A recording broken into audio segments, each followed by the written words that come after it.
All right, so I am Jennifer Bearden. I am with the University of Florida IFAS Extension in Okaloosa County. I know a long way away from where y'all are, and also a long way away from mangoes because we cannot sustain mangoes here. But I've done a lot of work with working with other producers in marketing their produce. I will say that this publication came about by a specialty crop block grant that we had done as a team, our Gulf Coast Small Farms Initiative. And we aimed this more at things like what you see here in tomatoes and things like that. But a lot of this transfers over. So this specific talk is talking more about farmers markets, but we do have other publications talking about how to market to other markets as well, wholesale restaurants, and roadside stands and such. So there'll be a link at the end that you can get to those other presentations. So let me see if I can move forward here.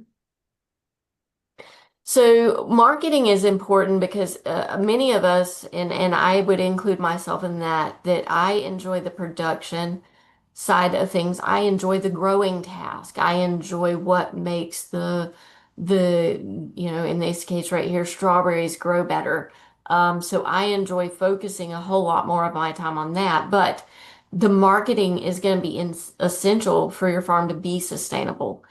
This is what sets you apart from just being a hobby farm, and actually being a farm that makes money. And that's what our goal is to actually sustain that production, long term. So we need to focus on a few things to help you be more successful. So our farmers markets are the traditional long-standing market venue. This is when you say farmers market, people know what you're talking about. It's a common space for farmers and consumers to connect. So in this, there are a few things that are pretty important, and I try to stress this with my producers that I work with. The location of the market is vitally important. The location needs to be somewhere that's seen. It needs to be somewhere that's easy to get into, easy to get out of. And it needs to be a location that's large enough to hold all the vendors it needs to hold, but not so large that it looks like it's empty. So location is important. Hours are important as well.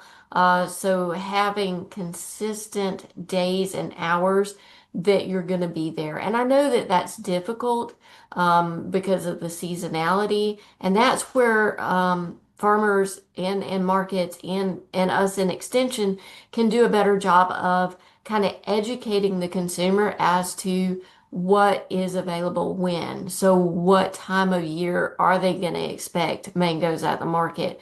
And it's important to have that. Now, also, I know that that's going to be variable too on the weather, and such. A good year, a bad year, a cold freeze that knocks things back. So keeping an open channel of communication with consumers is important at that time so that consumers know that okay, your mangoes may be a little behind schedule, or maybe that they're a little ahead of schedule and they need to get to the market quickly, to go ahead and get them. So having that open communication, that open dialogue is important for a farmers market venue to actually be successful. So farmers need to look for that when you're looking for a farmers market venue. Look at ones that are long-standing, that have been there a long time, that are successful. They have farmers there, and have normal hours and days of operation. So the advantages of farmers markets, and like I said, we did publications for the others too. So we'll have advantages of those as well if you want to look at those on the website. But farmers markets allow you to kind of set your own price. Now, on setting your own price, you need to be very cognizant of how much it costs you to produce that, how much does it cost you to package it, how much does it cost you to get it to the market, and then it needs to include your time or the time of laborers that you're paying to get that to the market. So it needs to cover that plus pay you a profit. So keep that in mind when you're setting your own prices, that you need to cover your own expenses as well. It also allows you to have relationships with the consumers. And although I said, a lot of us would prefer to be on the production side of it and probably don't appreciate those relationships with the consumers appreciate that relationship with the farmer. That's why they go to a farmer's market instead of going to a grocery store. They want that relationship with the farmer. So that's very, very important to them. The relationship with other farmers can be just as important. I have other farmers tell me that, when this farmer's having a hard time, they're going to go help them. And it's all because of those relationships that they build with each other, even though they're each other's competitions, really. But when they get in a hard time, that relationship with each other can help you as well. And then another advantage is there's minimal startup or overhead cost associated with a farmer's market, whereas there are more overhead if you're going to be setting up, say, a roadside stand of your own. There's a lot of startup and overhead cost in that. So, a farmer's market checklist. So, this is just a few things, and we'll go over each of these points in detail that you need to be thinking about. So, licenses, permit, food safety, cooling, packaging, an attractive booth display, of course, the farmer's market, the rules, the regulations, bylaws, and such, and then the Florida cottage food laws, and then other regulations. So, let's dive into those. So, for the big overarching for the state, FDAX is the regulatory agency for selling produce. FDAX requires no permit or licensing if you're selling fresh, unprocessed fruits or vegetables. So the key there is fresh, unprocessed. Once you start getting into things that are processed, then we start having other regulations.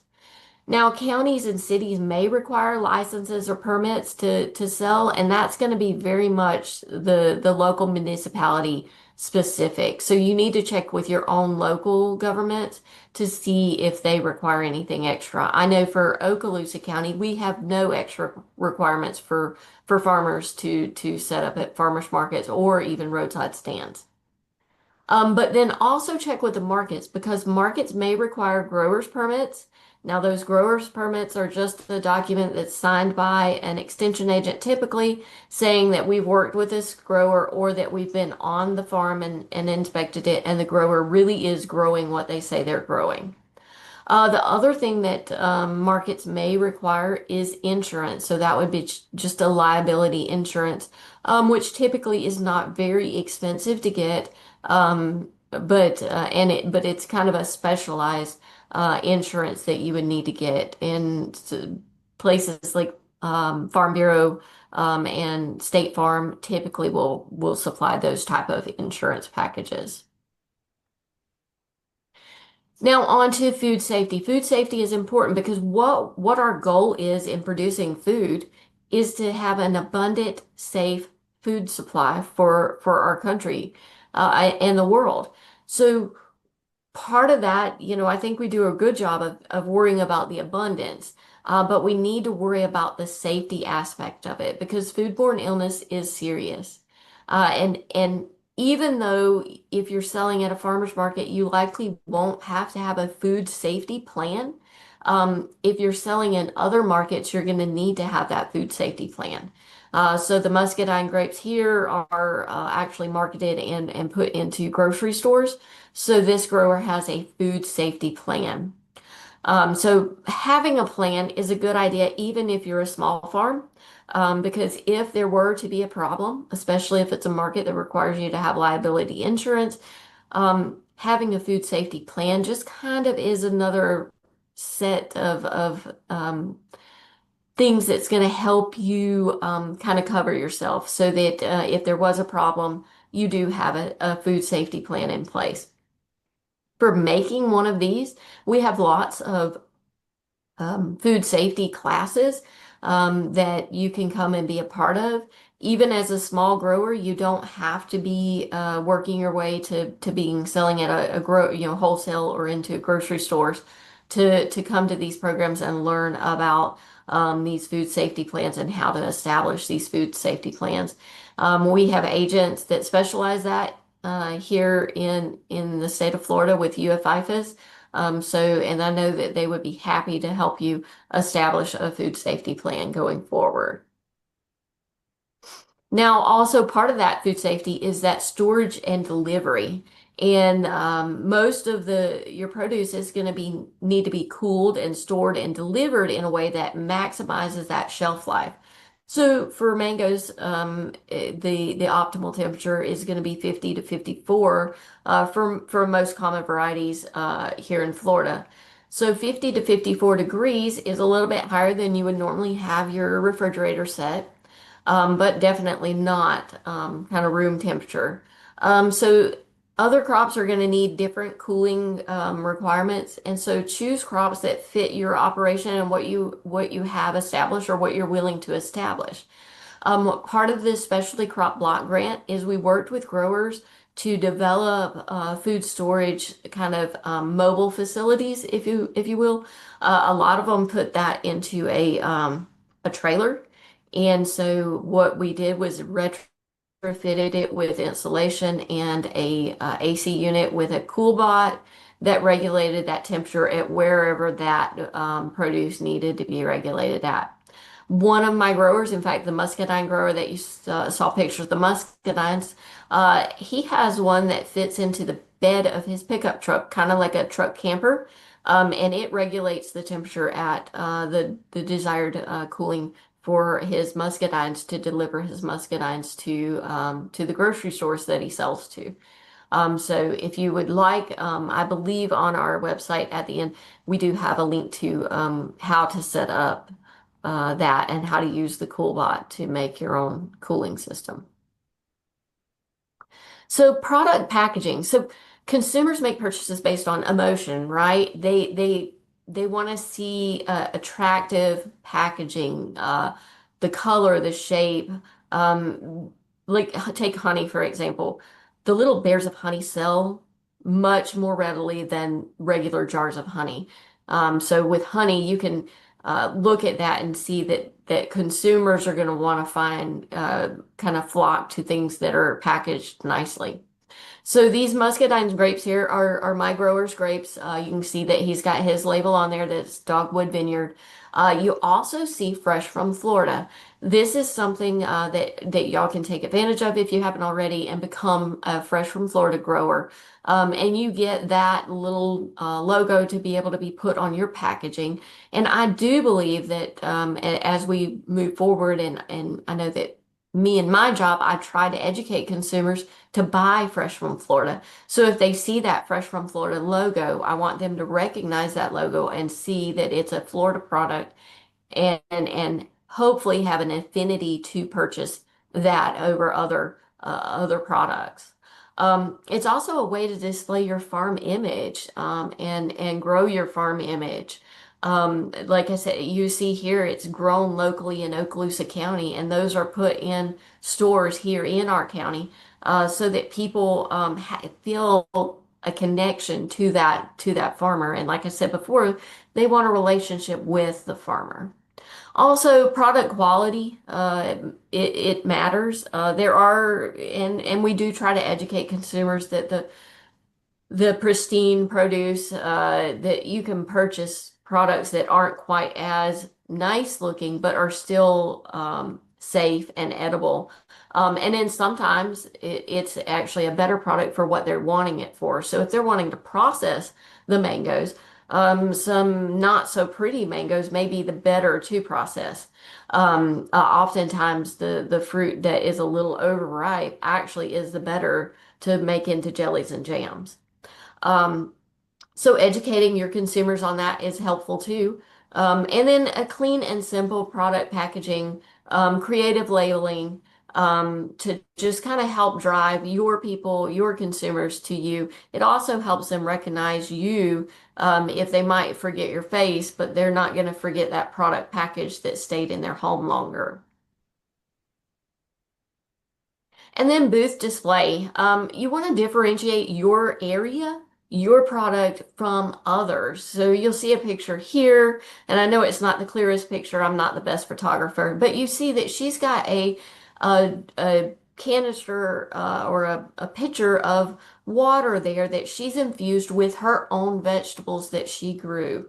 And she has it there where they can just get a drink of nice water that has her vegetables. In this case, it was a cucumber and I forget um, what herb she put in, but it was stuff that she grew that she had sitting there available that they could purchase. So they could get that refreshing water and get a desire, hopefully, to then purchase some of her product. You'll also see that she's wearing a nice apron that had her farm logo on it, as well as she had a nice tablecloth. So her display was very attractive to the consumer. And that's important. So having that, the colors, the signage, having a very clean space, that's going to be important to kind of differentiate you from other growers because, you know, the other farmer next to you is probably growing the same thing. Or similar things, and they're going to have a similar set of things that they're selling. So you want to differentiate yourself to help yourself compete with them. And I will say that consumers typically, when they go to a farmer's market, they typically return back to the booth that helped them the last time, and have a kind of a loyalty to the farmers that are there. And now, farmers market rules and regulations. So, a lot of markets are going to have a market manager. They're going to have bylaws and rules. They're going to have a structure with the purpose, their hours of operation, and things like that. And so, you want to know who that market manager is, and you're going to want to know what those bylaws are and what those rules are, what the structure is. When can you set up? Is there assigned booth spaces? How do you get assigned booth spaces and things like that? An interesting fact, this picture is actually a Belize farmers market that I attended in March, and they were very structured in their market and had specific areas where they could set up specific times that they set up. And they actually came through and checked their scales even. So this was a very organized, very structured market, which interesting enough, the growers coming into this market had to travel the day before to even be able to be in town to set up early in the morning for this market. I also want to say we do have an old sunsetted publication on how to set up a market with the market rules and how to set up the bylaws. So if anyone would like that, I can get that to you. It looks like we need to kind of, as UFIFIS, we need to have a group of us take a look at it and republish it and get it back into circulation. But it's excellent to with some bylaws. Kind of guidance on how to set up bylaws if you're interested in setting up your own farmers market. And then that brings us to kind of the cottage food laws and then other laws that kind of surround our markets. The cottage foods are excellent value-added products, and these cottage foods, uh, way back several years ago, the cottage food laws came into play where we could have low-risk items being sold with a cottage food label on it at farmers markets or roadside stands without having it come from a commercial kitchen and without having it have that food safety testing. It started out as being 15,000 annual gross sales or less, but in 2021 they expanded it to $250,000 in annual gross sales. And these value-added products are, you know, things like jellies and jams and marmalades, things that people like and would like to have. They're low-risk items so that the state allows you as a grower to do that.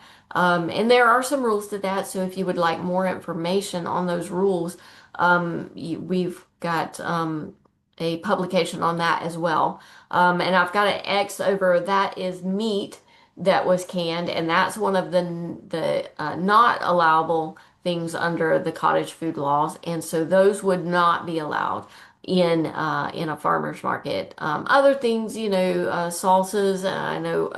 I mean, me personally, mango salsa is delicious, but that would not be allowed. So certain things that are allowed, certain things that aren't allowed, and all of those need to contain a food label with allergens, with the name, address of the farmer or the person making it, and that is just so that if there were a food safety issue, we could go back to the right place and address that food safety issue. So that's the cottage food laws. There are others, not particularly pertaining to mangoes, but pertaining to other things that you might be selling at the market. So, like limited egg and poultry, meats. You can sell meats, fresh meats, but there are certain extra permits that you need to have to sell meats, eggs, or poultry at the markets. Um, for the higher risk items, I have had growers go through, for pickles, go through the process to use a commercial kitchen and go through the process then of having it food safety tested, where they could actually sell it then as an allowable product. But that is an extra step. So if you're wanting to do that, there is a permitting process in place to do that. So here are some more resources that we have. Like I said earlier, this was made possible by a specialty crop block grant that we had. This particular one, Farmers Markets, was developed by Matthew Lawler and myself in cooperation with the whole Gulf Coast Small Farms team.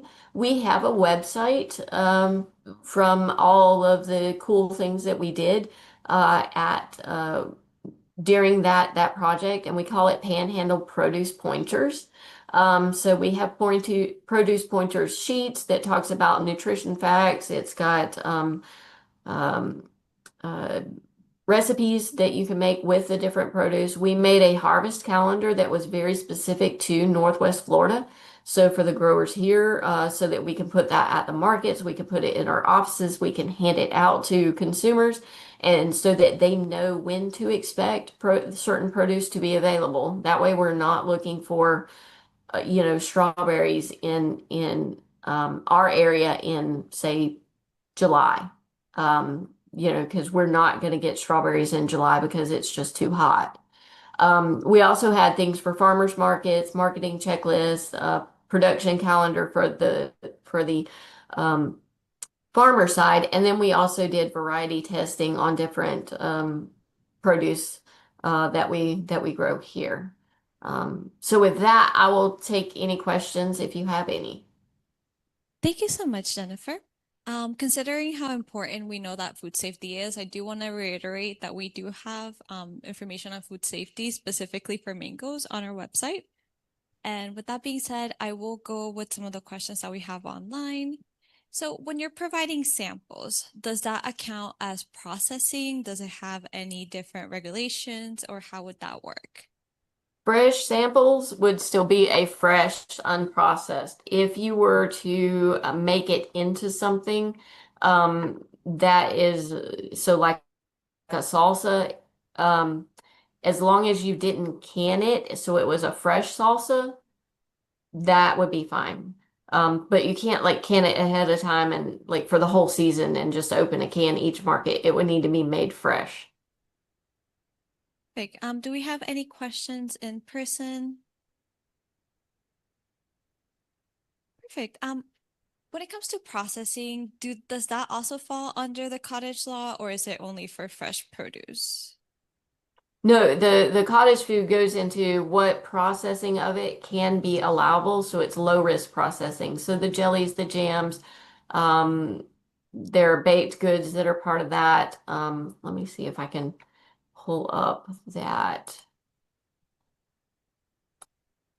So we have a cottage food in Florida publication, and it has a whole table of allowable foods and prohibited foods. Um, so. The jellies, the jams, the preserves, the fruit pies, so mango pies. You can make pastas, honeys, breads, and rolls. Are allowable. I think those would be the only ones that really would affect, or candies and confections. So you could make some of those with the mangoes. I do believe you can cookies and cakes and pastries too. Yes. So cookies, cakes, and pastries too. So those are all allowable under the cottage food because they are a low risk. Those are all low risk. So things that aren't allowable, start adding in like milk and dairy products. If you're making a cake or a bread using milk or dairy products or cheese products in it, then you wouldn't be able to. Perfect. Thank you so much, Jennifer. Um, this is our last presentation. Thank you so much, and I hope everyone has a good afternoon.